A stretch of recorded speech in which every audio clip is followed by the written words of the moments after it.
Juliana colocou flores no túmulo de sua mãe e cobriu o rosto com as mãos chorando baixinho.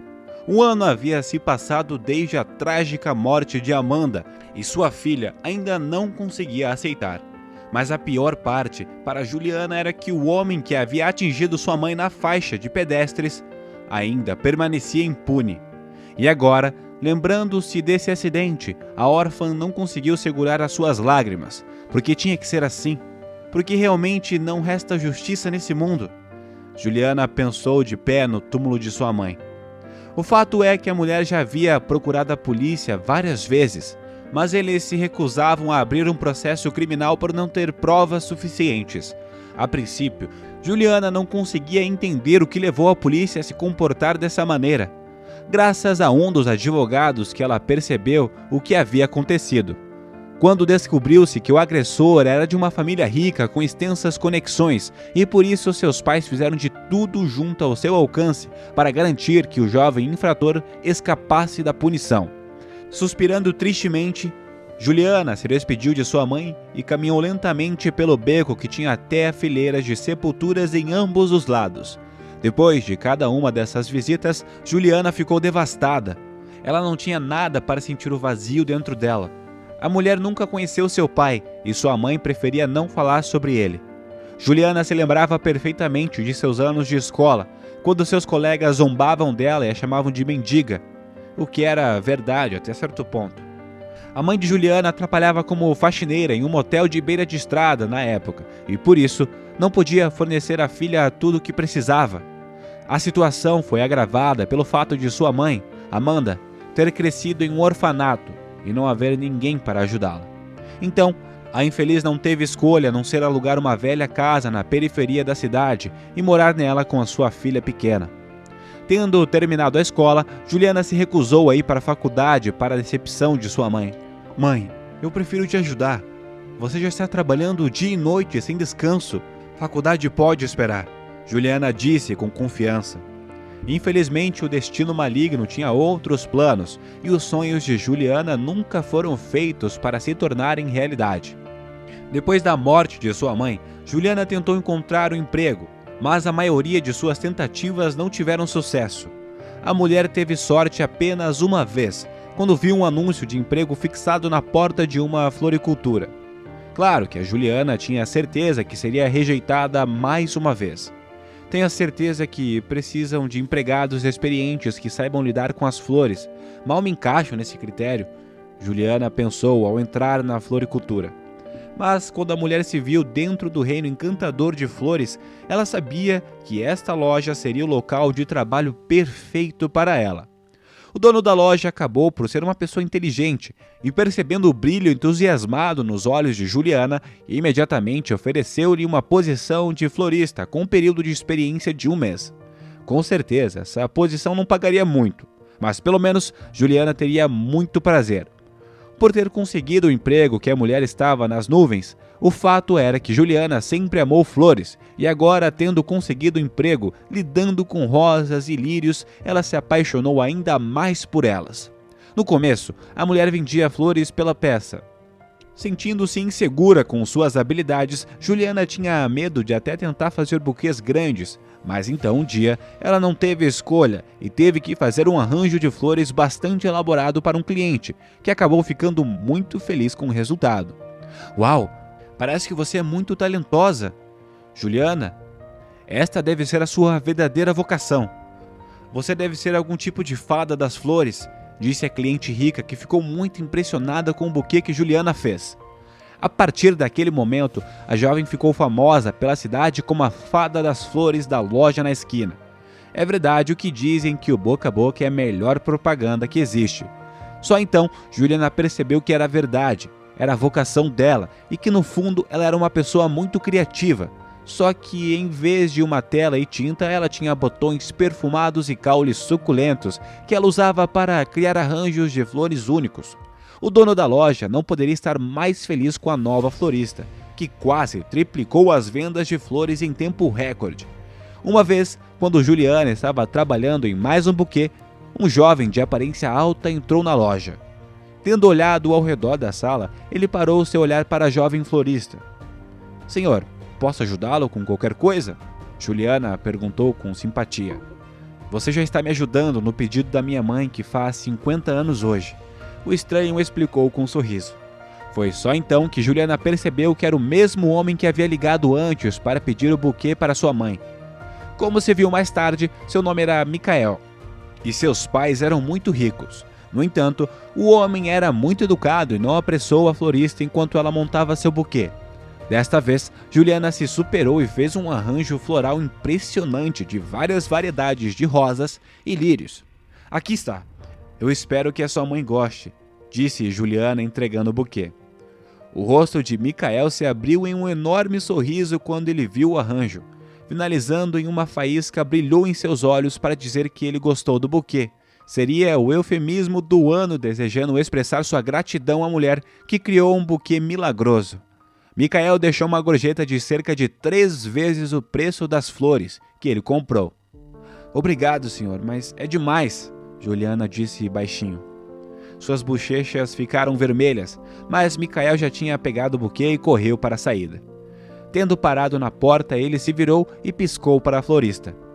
Perplexa, Juliana usou o dinheiro que Michael deu para ela comprar um vestido novo, lindo e de tirar o fôlego, sapatos de salto alto, e olhando o seu reflexo no espelho, a mulher agradeceu mentalmente o generoso cliente pelas emoções agradáveis que ela teve ao fazer compras. No entanto, naquele dia, na floricultura, não foi o último encontro entre Juliana e Michael. Michael foi até a floricultura cerca de uma semana depois, na hora do almoço, e então perguntou à jovem se gostaria de sair com ele. A pergunta do homem foi tão inesperada e parecia tão confiante que a mulher simplesmente não poderia rejeitá-lo. Como um verdadeiro cavalheiro, Michael levou Juliana para um restaurante caro e sofisticado na região, onde lhe pediu os pratos mais requintados. O encontro não poderia ter sido melhor. Parecia que saía diretamente de um conto de fadas. Claro que o Cupido já havia escolhido os corações de Michael e Juliana como alvos para suas flechas. O encontro tinha tudo de melhor. Uma conversa animada, um passeio sob a lua e, claro, o primeiro beijo. O relacionamento deles se desenvolveu tão rapidamente que em apenas 6 meses depois, Juliana e Michael decidiram morar juntos, já que a pequena casa alugada da jovem não era adequada para os dois. Michael convidou Juliana para a luxuosa mansão ao lado de seus pais, Alfredo e Helena. Esses que acabaram sendo pessoas muito legais que aceitaram alegremente a noiva de seu filho. Além disso, não se importavam nem um pouco com a situação financeira deplorável de Juliana, pois francamente ela não tinha um centavo. Alfredo e Helena eram pessoas que trabalhavam duro para alcançar o seu sucesso, então eles sabiam o valor de cada dólar que ganhavam. Juliana é uma jovem muito inteligente e trabalhadora também, e ela definitivamente vai ganhar dinheiro. Helena pensou juntamente de seu marido orgulhosamente. Passados-se uns meses, Juliana compartilhou a notícia de sua gravidez, e a alegria do pai do jovem não cabia em palavras. Eu espero que seja um menino, e espero que ele se torne um jogador de futebol, assim como eu fui, Alfredo disse sonhadoramente. É definitivamente um menino. Eu posso sentir isso, Juliana disse com um sorriso. A essa altura, a mulher ficou tão apegada aos pais de seu noivo que ela estava pronta para chamá-los de pai e mãe. Um dia, sentindo-se emocionada, Juliana contou a Helena sobre sua falecida mãe. Enquanto ela contava sua história, Juliana não deixou de mencionar o acidente fatal que tirou a vida de Amanda. Mas quando Juliana disse o nome de sua mãe, Helena ficou pálida e apertou o seu coração. O que aconteceu? Você está bem? Juliana perguntou. Então a senhora se recompôs e tentou mudar o assunto da conversa. Ela teve sucesso ao mudar de assunto, e então Juliana decidiu não pensar muito sobre o que tinha acabado de acontecer. No entanto, mais tarde naquele dia, ela acidentalmente ouviu uma conversa muito estranha entre Helena e Alfredo. Alfredo, Juliana é filha da Amanda. Você não entende? O nosso filho a atropelou e a matou em uma faixa de pedestres no ano passado, disse Helena agitada. Como eu poderia saber quem era ela? E o que podemos fazer sobre isso agora? Ela é uma boa mulher e Michael a ama. O chefe da família respondeu ansiosamente.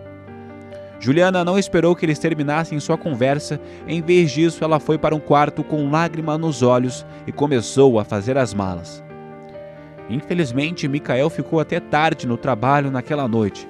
Então, ele voltou para casa mais tarde do que de costume. Quando ele chegou lá, Juliana já tinha saído da casa e desaparecido. De jeito nenhum eu vou ficar nessa casa do assassino da minha mãe. Como ele ainda teve a audácia de me pedir para morar na casa ao lado com ele, pensou Juliana, incapaz de parar de chorar. É claro que Michael tentou o seu melhor para encontrar sua noiva e trazê-la para casa, mas ele nunca conseguiu. A situação foi complicada pelo fato de que Juliana estava no 7º mês de gravidez e era difícil para ela se cuidar sozinha. Foi só um pouco mais tarde que Michael soube por seus pais que a mãe de Juliana morreu naquele acidente fatal 1 ano atrás. Ela achou que eu era o responsável pela morte de Amanda? Como assim? Mas não foi minha culpa. Michael a procurava pela cidade todos os dias. Infelizmente, os seus melhores esforços não deram nenhum resultado, exceto por torná-lo se sentindo cada vez pior. 2 meses se passaram, mas ainda não havia sinal de Juliana. Um dia, enquanto ligava para os hospitais e delegacias de polícia, Michael soube que 1 hora atrás, alguma Juliana havia sido internada na maternidade localizada na rua principal. O despachante dos serviços médicos disse que a mulher era sem teto e começou a ter contrações na rua. Percebendo que Juliana precisava de ajuda, Michael rapidamente se vestiu e foi para o hospital. No hospital, Michael soube que sua noiva foi colocada em um quarto especial para o sem-teto, que não tinha as comodidades para mulheres em trabalho de parto. Ele então explicou sua relação com Juliana e certificou de que ela fosse examinada pelos melhores obstetras do hospital. Felizmente, tudo correu bem e 1h30 depois, a sala de parto estava cheia com o choro lacinante do filho primogênito de Juliana. Você tem um filho e ele é um menino, grande demais. 9 libras, a enfermeira de plantão disse com um sorriso e cordialmente deixou Michael entrar na sala. Vendo Juliana segurando ela, o filho recém-nascido, o homem correu até ela e se ajoelhou. Juliana, querida, você entendeu tudo errado. Eu não atropelei sua mãe. Foi o meu irmão, Pedro. Ele estava sempre incomodado e ele já tinha um aviso da polícia. Nossa mãe queria salvá-lo de ir para a prisão. Então, ela o mandou para ficar com nossos parentes no Canadá. E ela me pediu para levar a culpa. Michael sussurrou com lágrimas nos olhos. Foi só agora que a Juliana percebeu o quão errada ela estava todo esse tempo.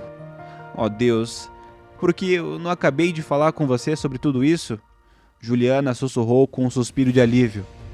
Como se viu, Juliana passou 2 meses vivendo na rua, morrendo de fome apenas para evitar o assassino de sua mãe. Mas agora, sabendo a verdade, Juliana beijou seu filho com ternura e apertou a mão de Michael. Tendo sentido a alegria da maternidade apenas meia hora, a mulher não mais queria começar uma vida nova com ressentimento e ódio em seu coração. Em vez disso, ela olhou com ternura para os seus homens e sussurrou: eu amo muito vocês dois. Naquele momento, a enfermeira de plantão se virou para dar um pouco de privacidade e enxugou os olhos com um lenço. Olhando para os pais felizes, ela tinha certeza de que eles viveriam uma vida longa e feliz, juntos, cheios de momentos lindos que só o amor verdadeiro pode trazer para a vida de alguém.